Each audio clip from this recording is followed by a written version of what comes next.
China baru saja memperingati hari kemerdekaannya. Omong-omong tentang hari kemerdekaan China, kita diingatkan pada satu peristiwa penting yang sangat identik dengan kemerdekaan China, yaitu Changjeng alias Long March. Bahasa Indonesianya jalan kaki panjang banget.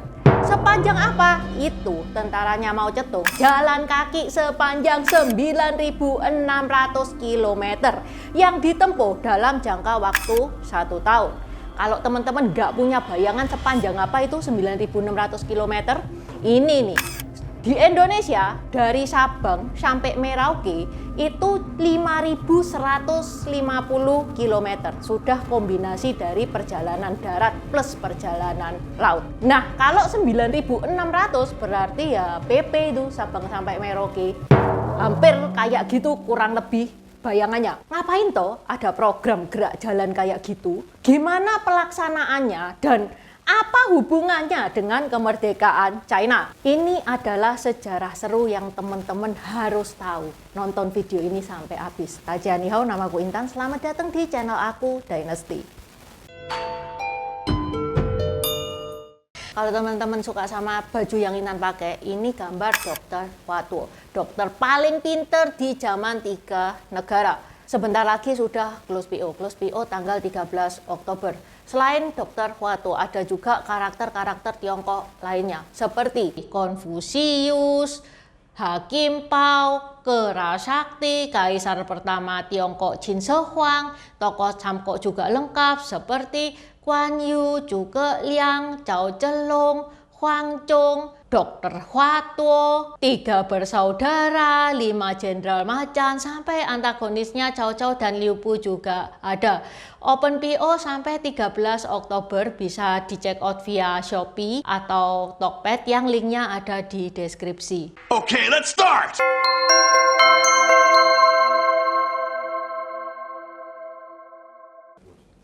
Ini aslinya Long March itu naskahnya panjang banget. Intan baca sejarahnya di Paitu itu agak pusing. Soalnya ya lumayan jelimet. Ini Intan berusaha ngerangkum sebisa mungkin dengan bahasa yang sesimpel mungkin.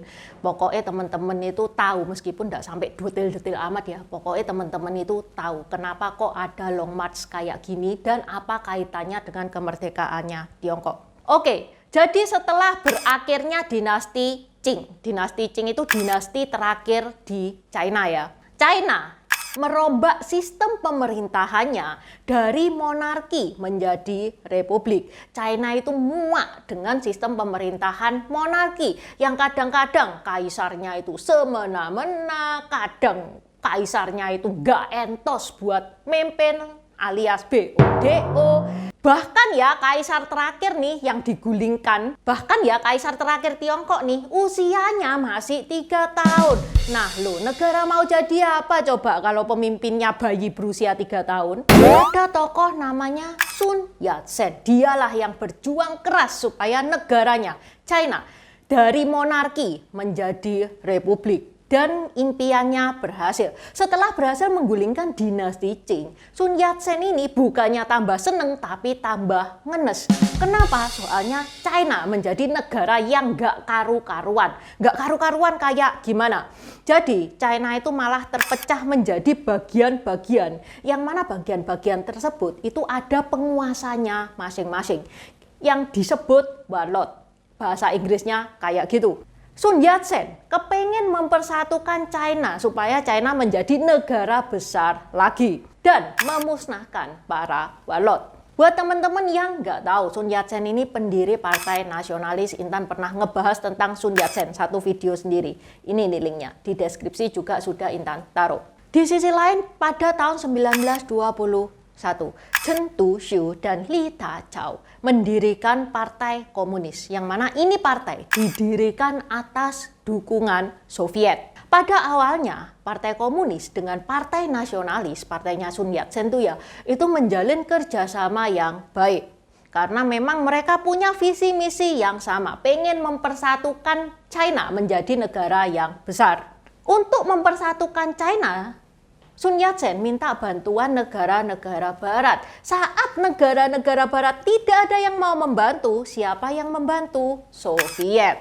Soviet itu bilang, kamu gabung sama komunis supaya kekuatanmu ini tambah besar. Cita-citamu untuk mempersatukan China itu lebih gampang terwujud. Dan Sun Yat-sen setuju. Sehingga pada tahun 1924 berdirilah Diyi Guokong Hezuo. Diyi berarti satu kali, Guokong itu dua partai yang ini mengacu pada partai nasionalis dan komunis, dan Hezuo. Hezuo itu kerjasama.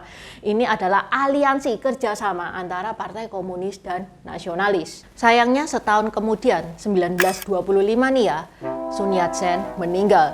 Setelah Sun Yat-sen meninggal, ketua partai nasionalis menjadi Chiang Kai-shek. Yang mana Chiang Kai-shek itu nggak suka sama partai komunis. Tujuannya partai nasionalis untuk mempersatukan China. Oke, Chiang Kai-shek mengemban tugas itu dan berhasil guys. Setelah Chiang Kai-shek berhasil memusnahkan para warlord dan mempersatukan China, Chiang Kai-shek menekan partai komunis. Sehingga banyak simpatisan partai komunis yang meregang nyawa, banyak yang ditangkap, yang hilang juga banyak.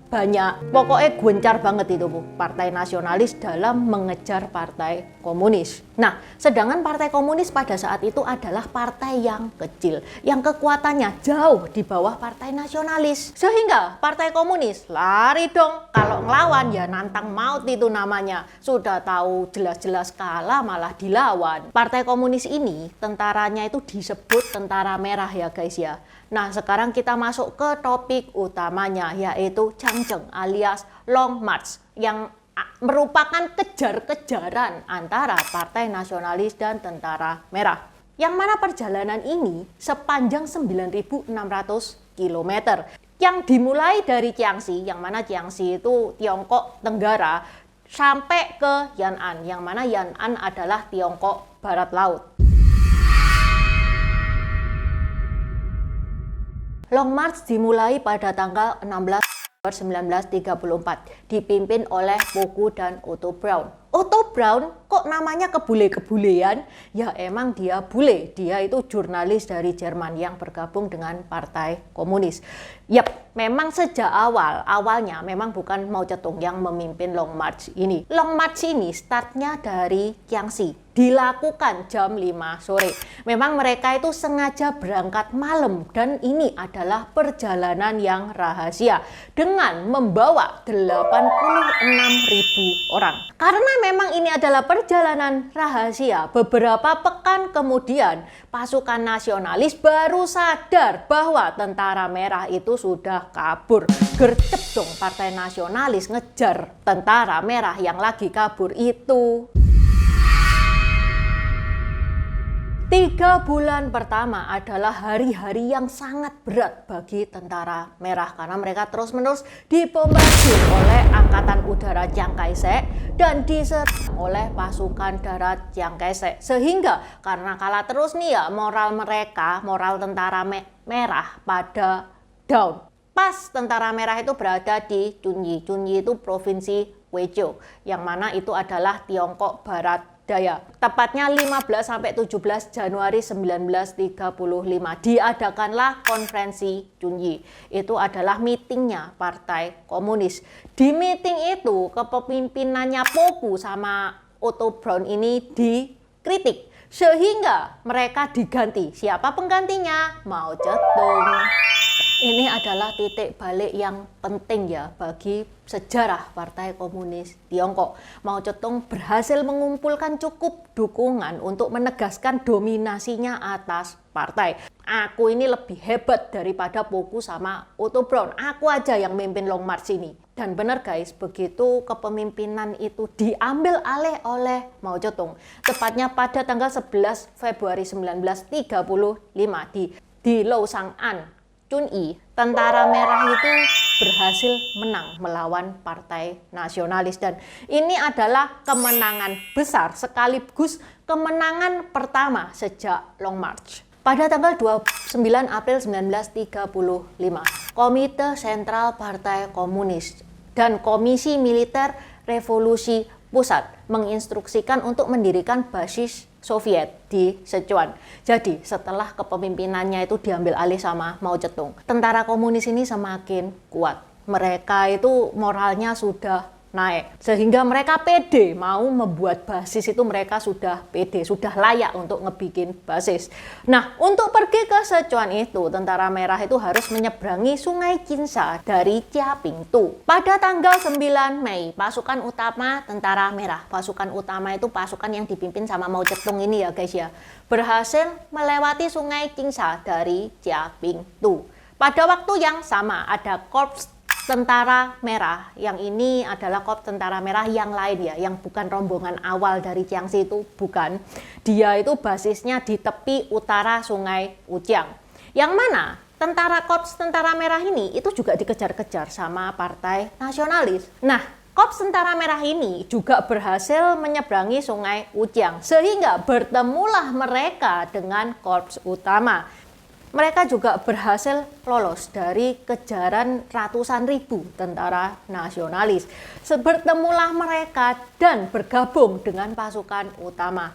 Otomatis pasukan utama itu anggotanya bertambah banyak. Kalau bertambah banyak berarti bertambah kuat.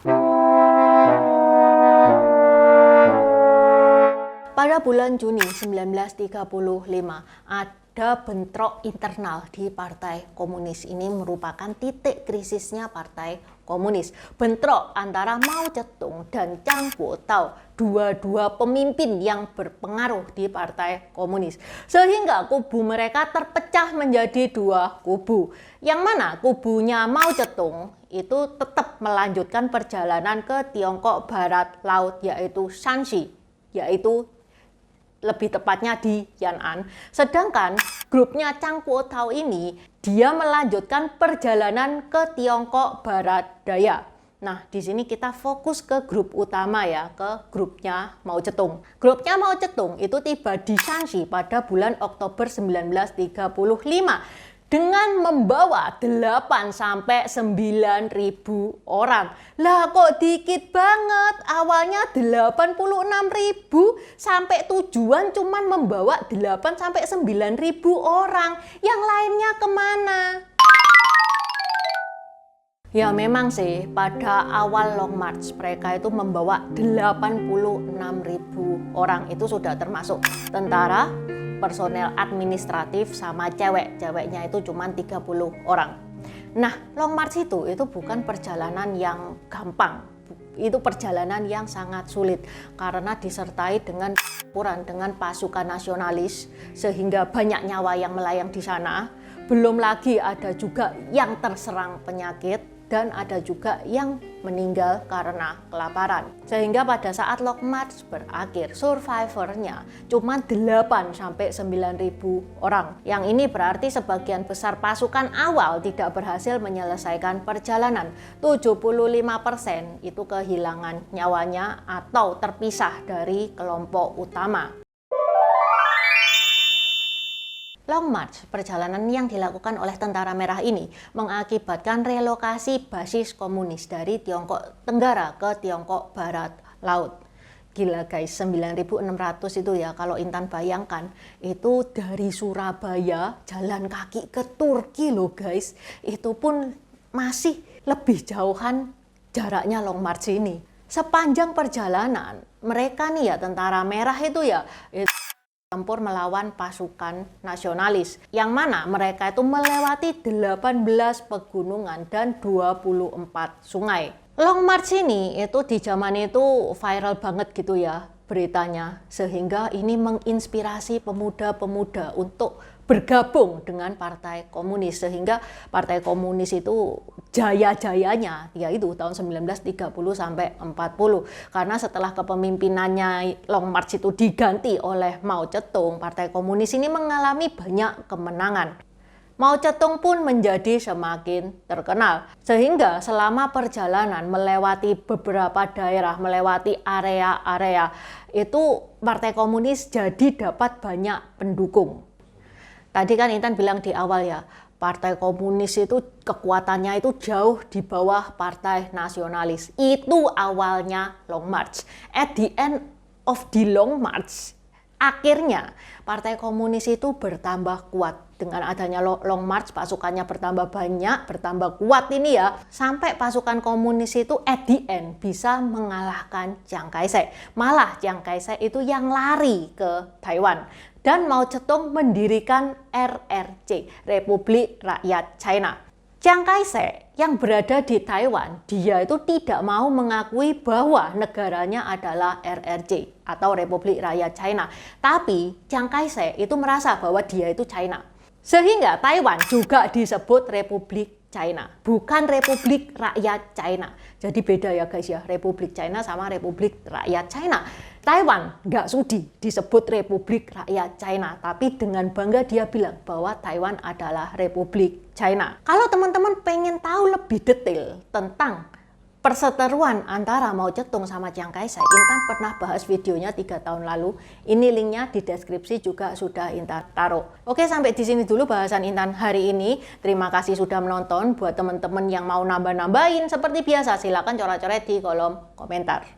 Buat subscriber baru, selamat datang. Terima kasih sudah menonton videonya Intan sampai habis.